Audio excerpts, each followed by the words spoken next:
Le 14 février. Voici encore une vision bien douce, même si elle est mêlée de larmes. Je vois une cuvette herbeuse très légèrement ondulée. Des collines montent à l'arrière, de paisibles collines au sommet, eux aussi herbeux et verdoyants, qui s'élèvent doucement. En bas, à la droite de l'endroit où je suis, autrement dit face au nord, je vois le beau lac de Tibériade d'un bleu extrêmement pur. La cuvette dans laquelle je me trouve semble être au pied de ces collines. Elle n'est pas dans la vallée à proprement parler, mais elle est à peine surélevée au-dessus de la plaine.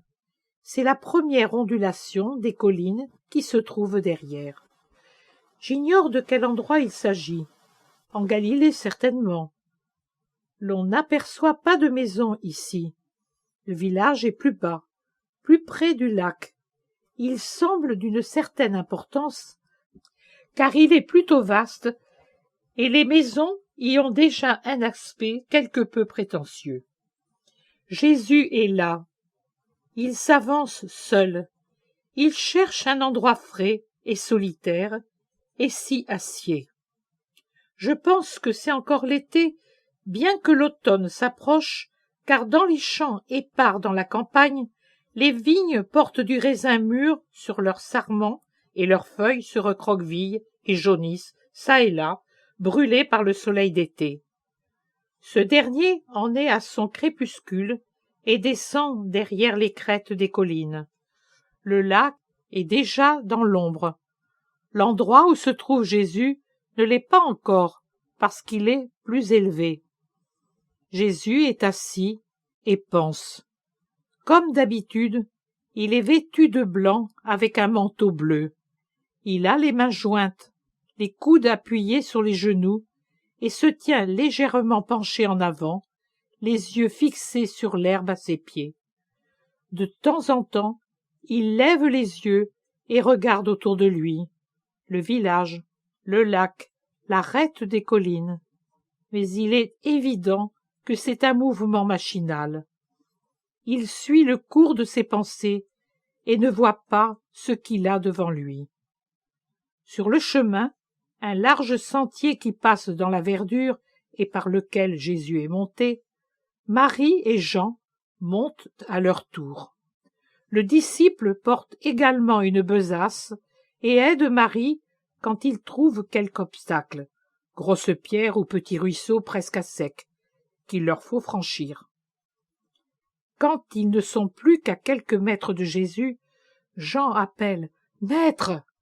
Il appelle par 2 fois, et lorsque Jésus se retourne, Jean ajoute avec son plus beau sourire « Voici ta mère !»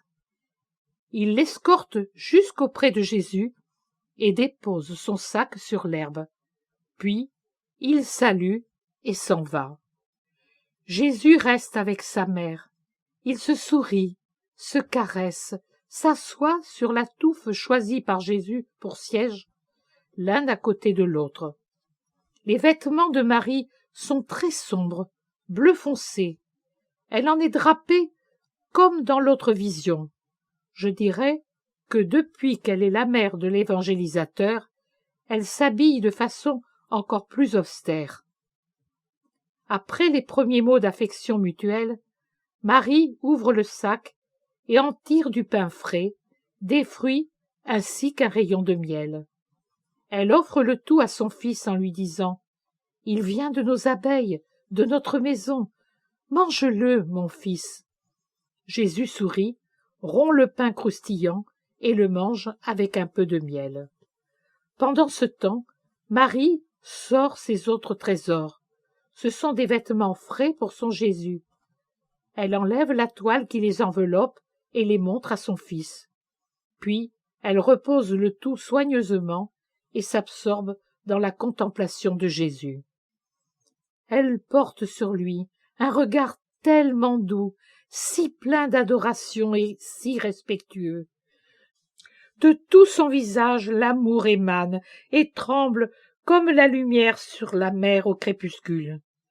Il lui rend les yeux humides et les lèvres souriantes, mais Un infini respect le retient, et si Jésus, après avoir mangé, n'était venu s'asseoir à ses pieds dans l'herbe et poser la tête sur ses genoux à la manière d'un enfant, peut-être n'oserait-elle même pas le caresser après leur premier baiser de salutation. Mais il est là, en fils, pour sa mère, fils de sa maman, et elle le caresse sur la tête, sur ses cheveux longs et soyeux. La petite main de Marie, blanche sur cet or enflammé, hésite, effleure le beau front du Sauveur, comme une aile ou un pétale de fleur. Je vois que l'air absorbé de Jésus s'éclaire comme si la main de sa mère faisait fuir les soucis qui le rendaient pensif et triste. Il parle peu, ou même pas du tout. Ils se reposent. Ils reposent leur cœur dans leur proximité mutuelle.